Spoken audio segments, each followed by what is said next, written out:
Oh, yeah. Peter B. Collins, news and comment. It's Tuesday, tax day officially, April 17th, 2018. And over at the Infernal Revenue Service, they've had a computer meltdown. Not blaming it on Russia so far. But if you're trying to e-file, particularly out of TurboTax, or you're a customer of H&R Block, well, the IRS may not actually get your filing today. We will see, but the administrators say, don't worry, nobody will be penalized for late filing using the electronic systems.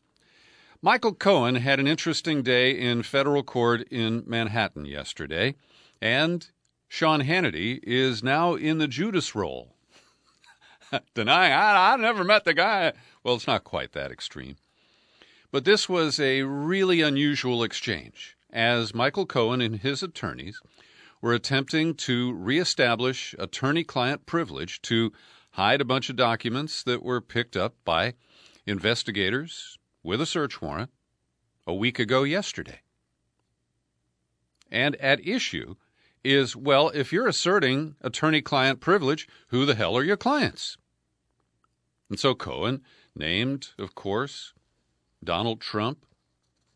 And then he named this guy who just had to resign as a co-chair of the Republican National Committee, a guy who was shoveling cash into the committee while he was also enriching himself. That's Elliot Broidy.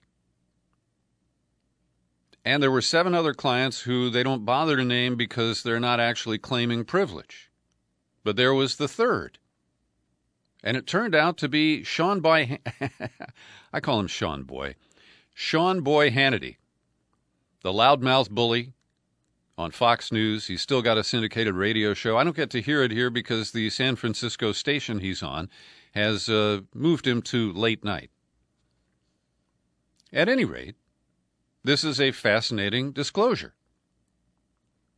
because Sean Hannity had over the weekend instructed Cohen and his lawyers to do everything they could to avoid publicly naming him. He didn't want to be embarrassed by the association. And it appeared that Judge Kimball Wood was going to yield to Michael Cohen's demand when an attorney who was in the courtroom named Robert Balin, a lawyer for media outlets including CNN, the New York Times, and others, politely inserted himself into the discussion and said, Your Honor, I don't see any real legal basis for non-disclosure here. And at that point, Judge Wood turned around and just point-blank ordered Cohen's lawyers to say, who is it? And the lawyer fumbled for a minute. Well, do you want me to write it on a piece of paper and hand it to you? And she said, well, if you want to, but I'm going to read it when you give it to me. And so the disclosure was completed. Now, Sean Hannity took to Twitter, Michael Cohen has never represented me in any matter. I never retained him, received an invoice, or paid legal fees. I have occasionally had brief discussions with him about legal questions about which I wanted his input and perspective. Then he confused the issue by adding, I assumed those conversations were confidential, but to be absolutely clear, they never involved any matter between me and a third party.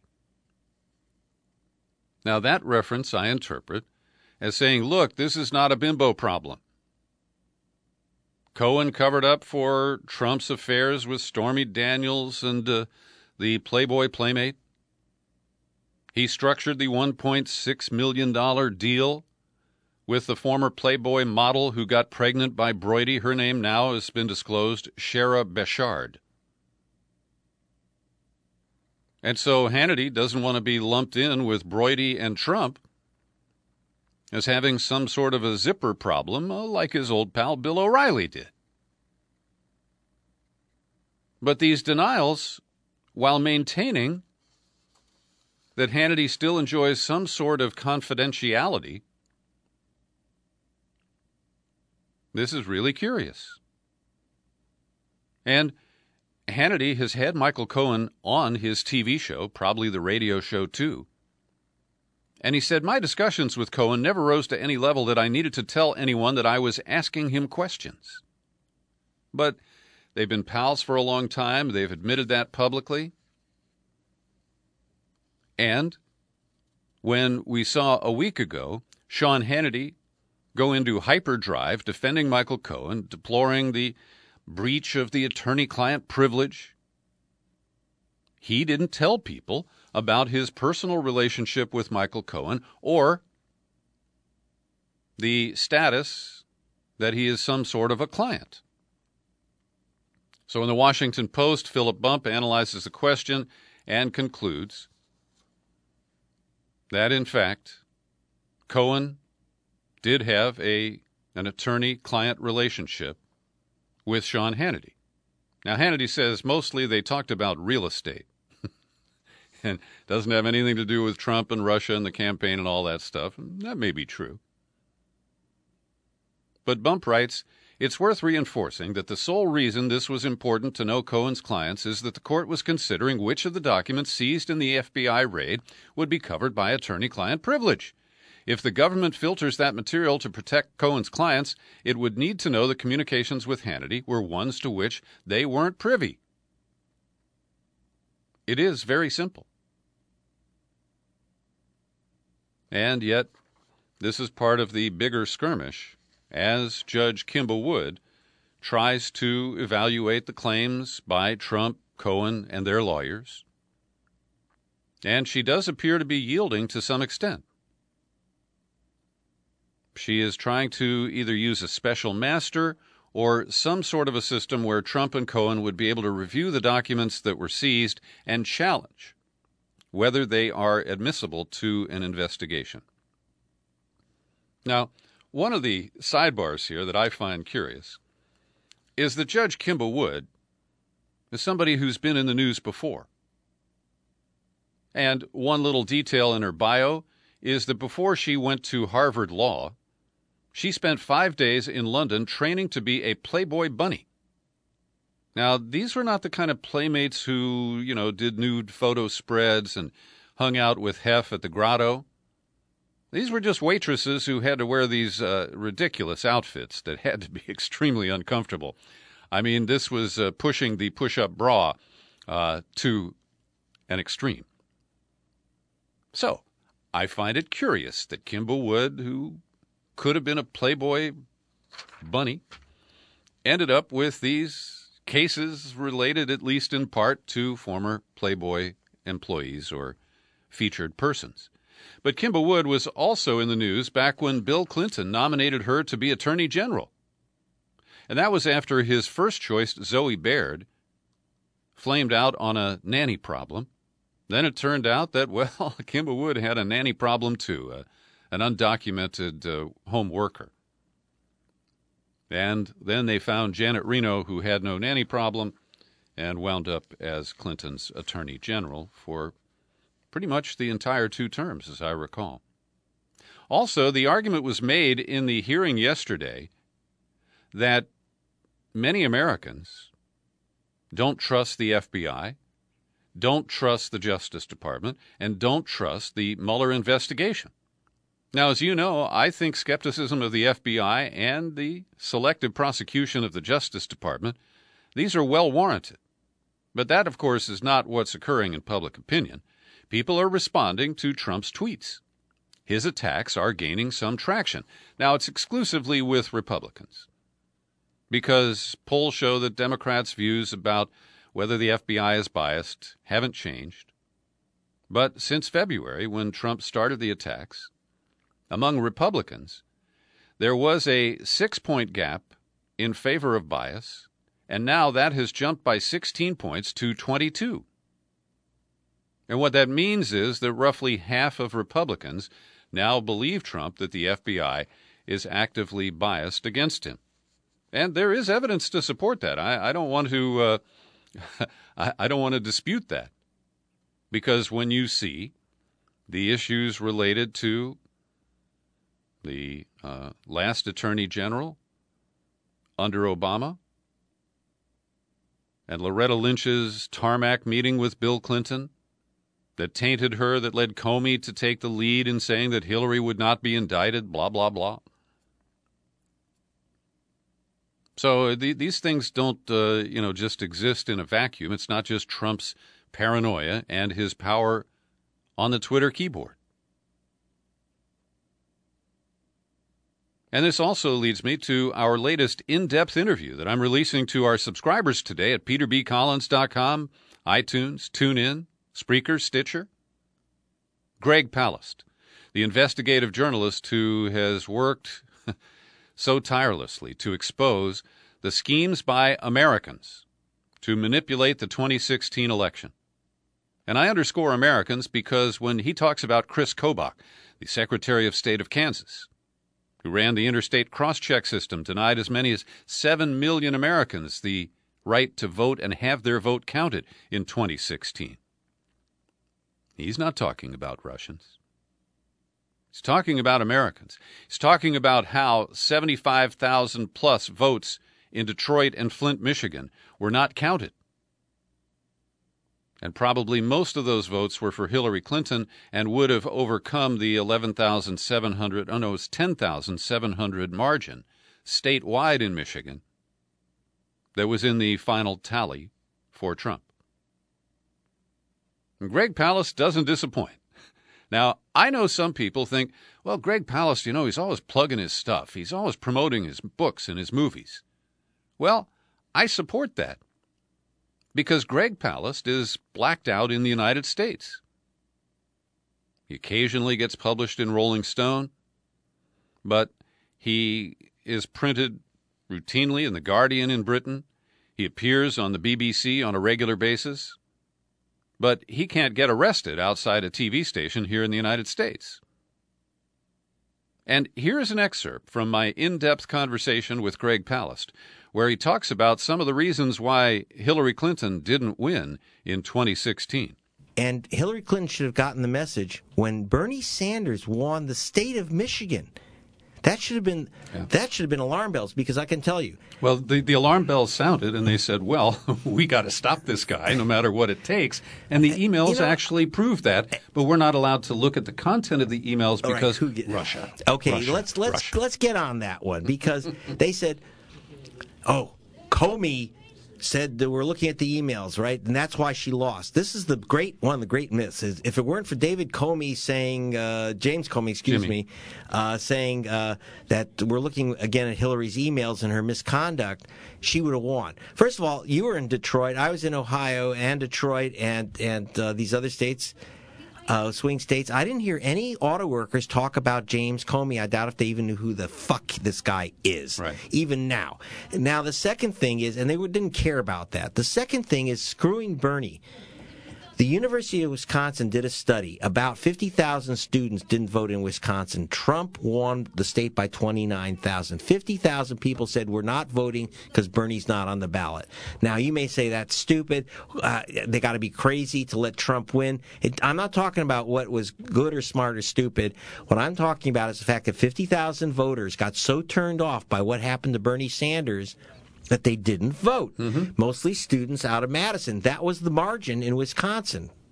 That got close enough to steal. Now, you know why? Because you can say, oh, they got the emails from that said that the Democratic Party was screwing Bernie Sanders. They could have said that, they've never said, it came from Putin. WikiLeaks got it from Putin or something like that.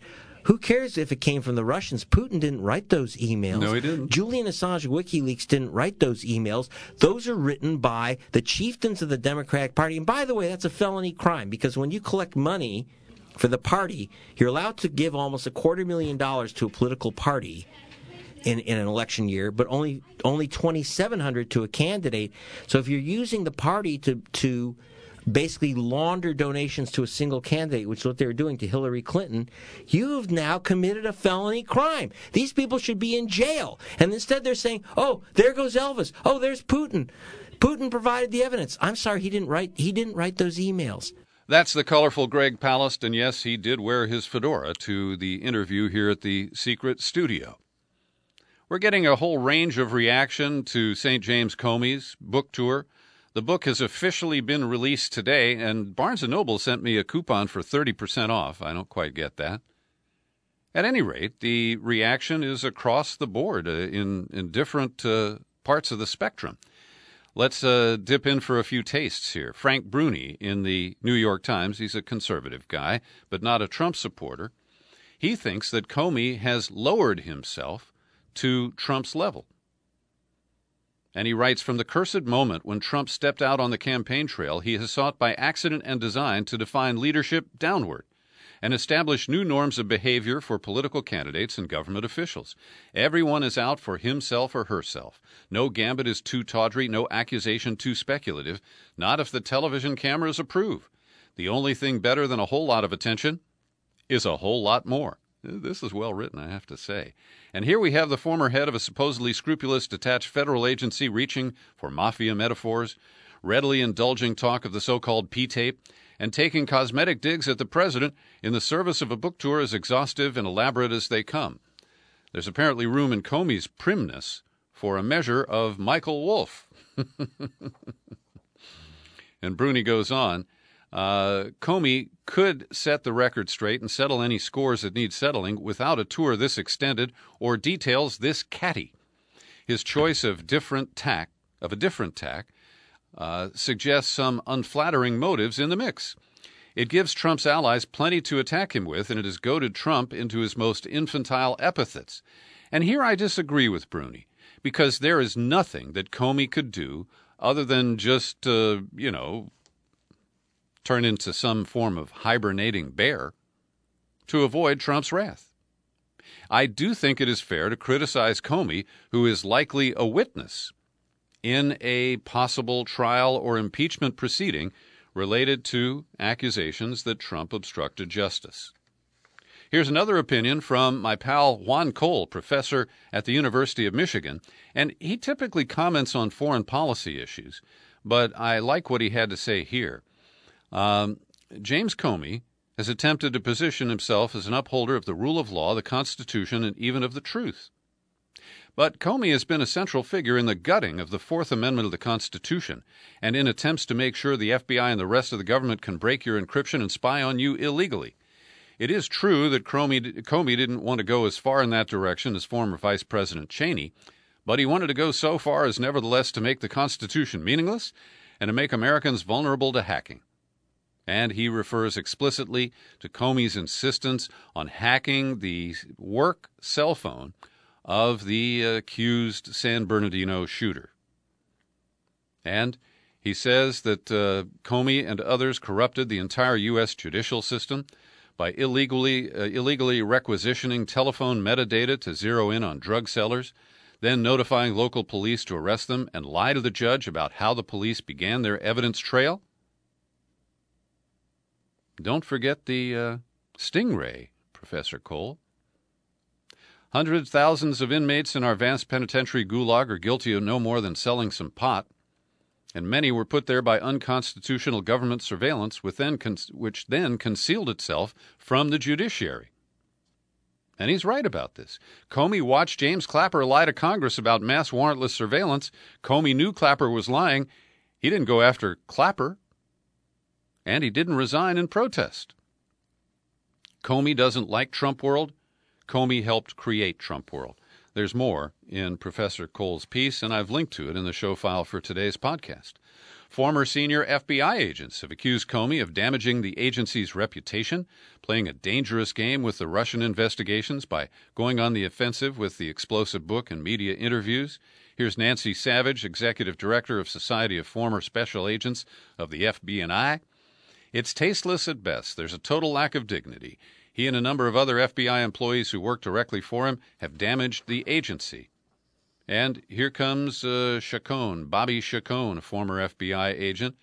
Comey knows these things, so he may have made the judgment that he's being careful, but he's playing a dangerous game. I worked for him. He did a lot of good at the FBI. He was popular, and I didn't like the way the White House sacked him. But he made mistakes, and now he has been overtaken by his emotions. I'm surprised he's been dragged down into street fighting with Trump.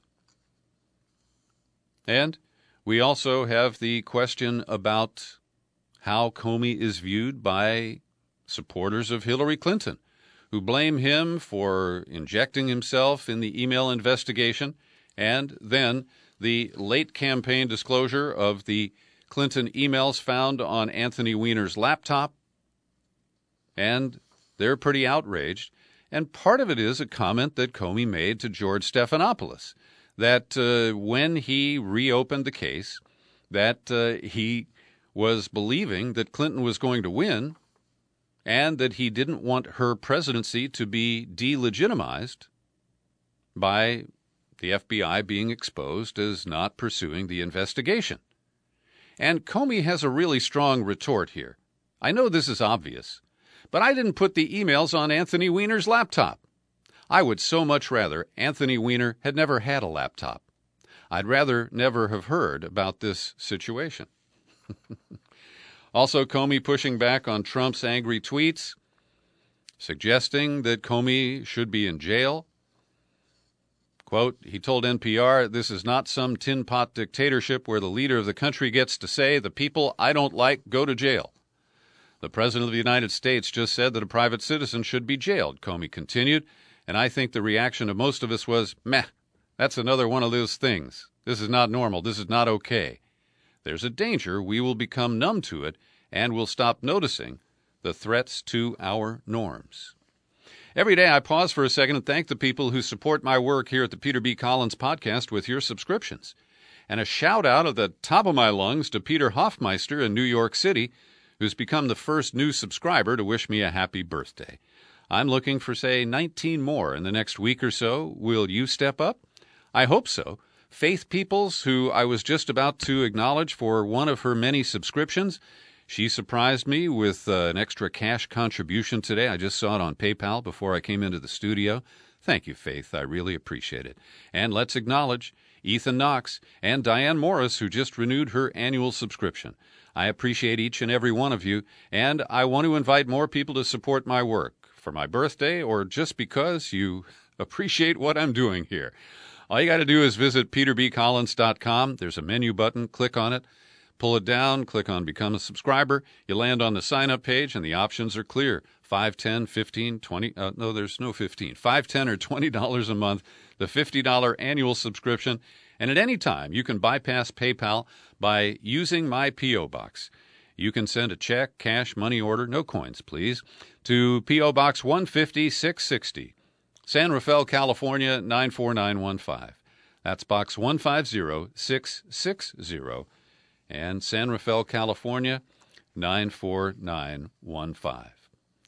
Robert Fisk is a highly respected British journalist. He writes for The Independent.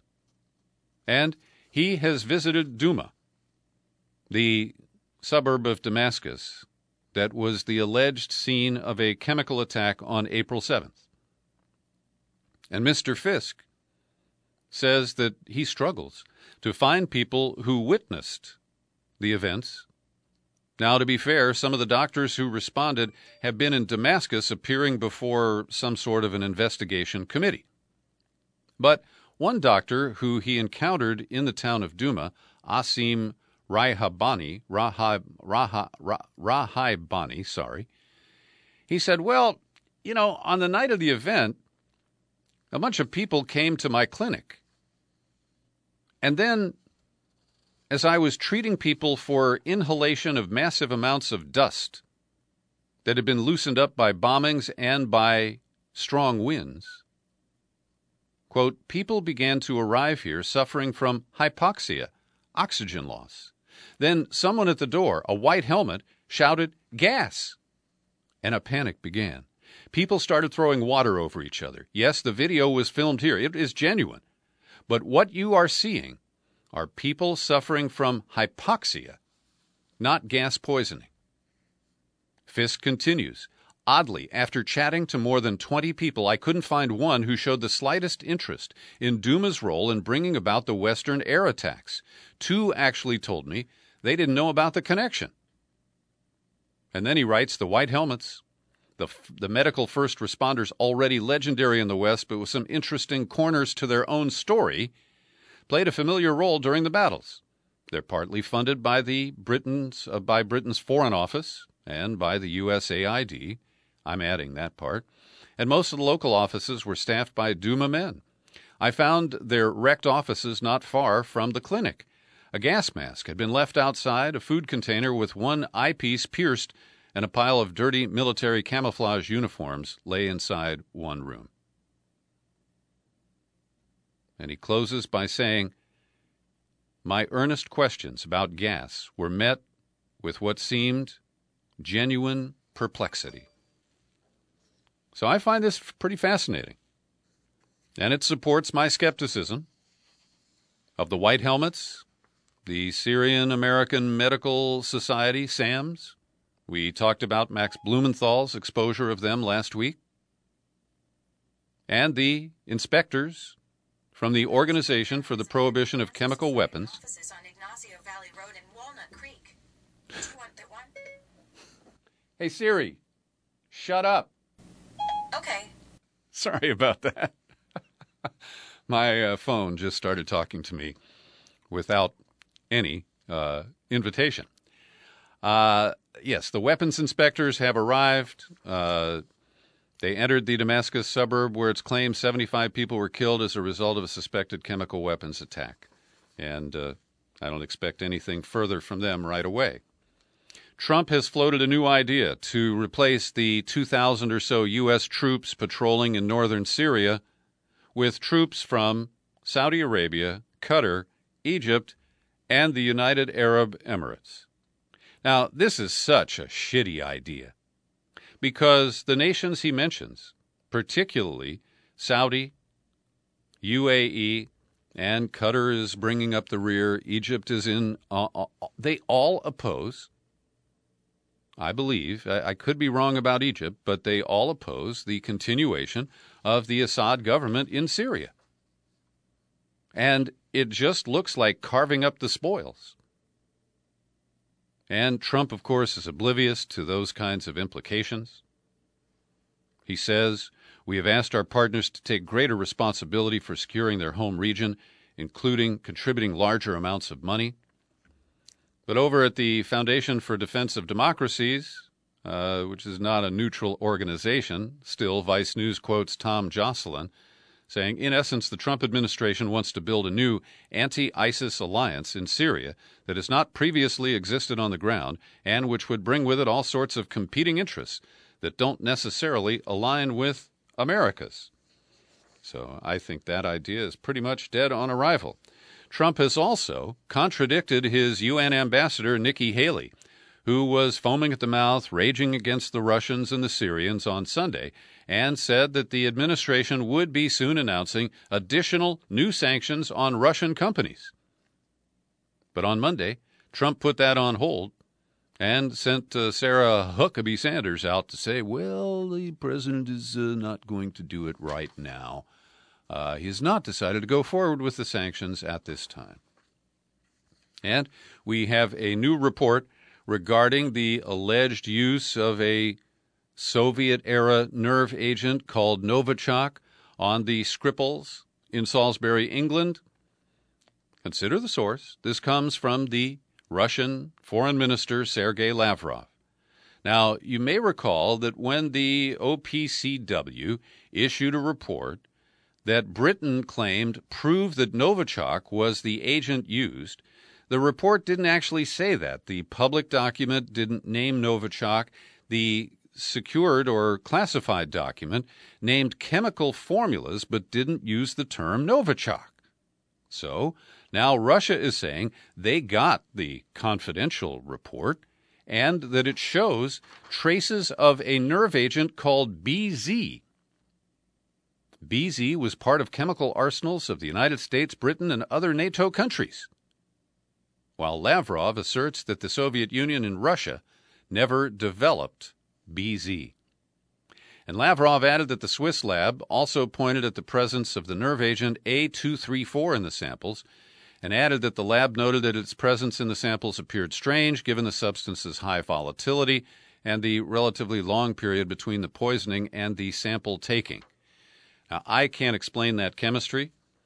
All I can say is that the assertions of Britain that have been backed up by the United States, that have led to sanctions on Russia, the expulsion of diplomats, and it is part of the reason why Britain joined the missile assault on Friday the 13th on Syria.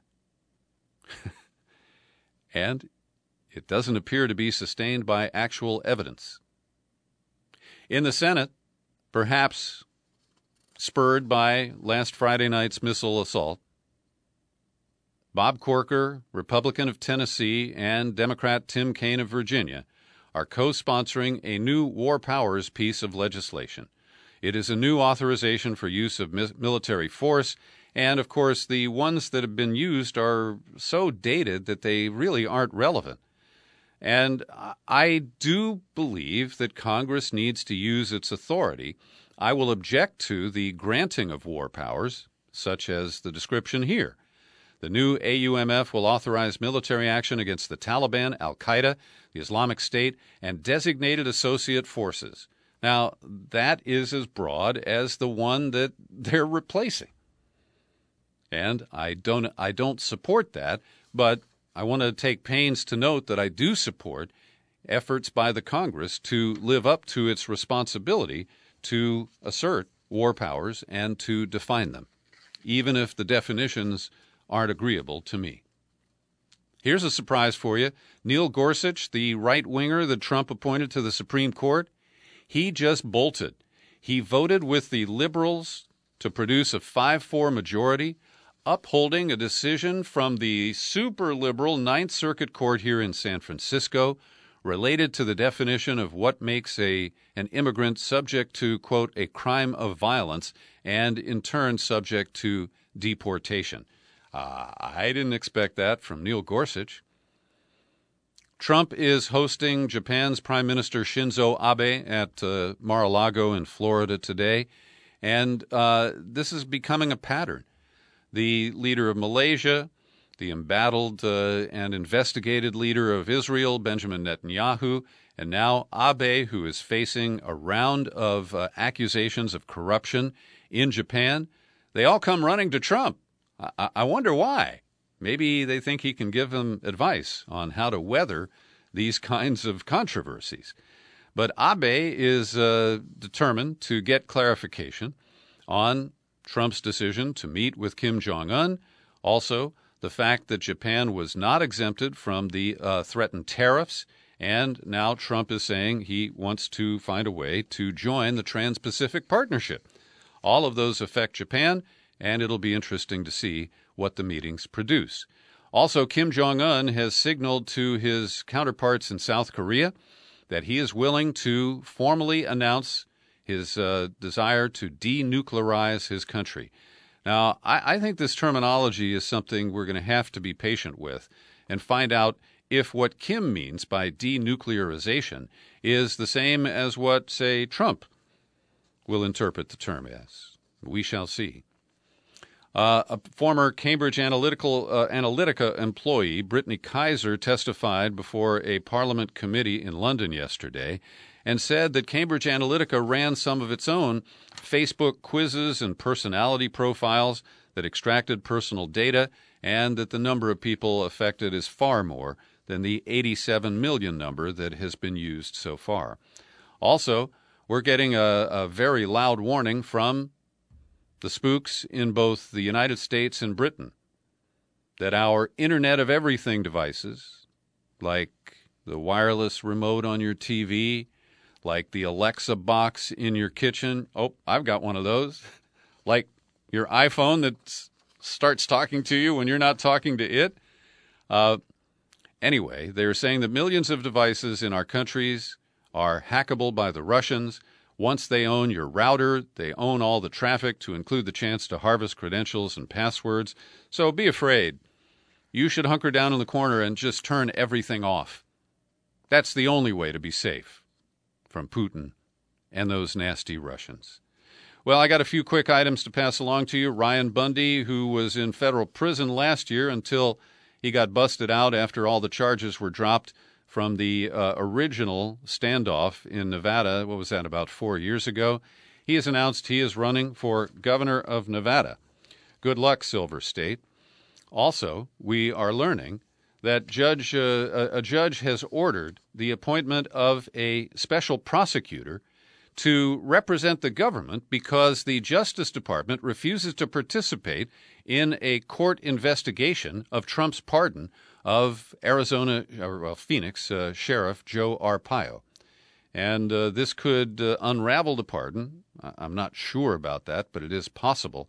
And it's fascinating that the judge in the case has refused to vacate the verdict, arguing that just because he hadn't been sentenced when the pardon was issued, that he had lost the opportunity to appeal and challenge the guilty verdict. And finally, I don't know anybody who will be upset by this. Alex Jones has drawn a second and third defamation lawsuit pegged at over $1 million, this time from parents of victims of the Sandy Hook school shooting. Thanks for listening to my daily news and comment podcast. Feel free to share it with everyone. You can find it on YouTube, and when you visit there, become a subscriber. There's no money involved. Happy trails to you until we meet again. Happy trails to you. Keep smiling.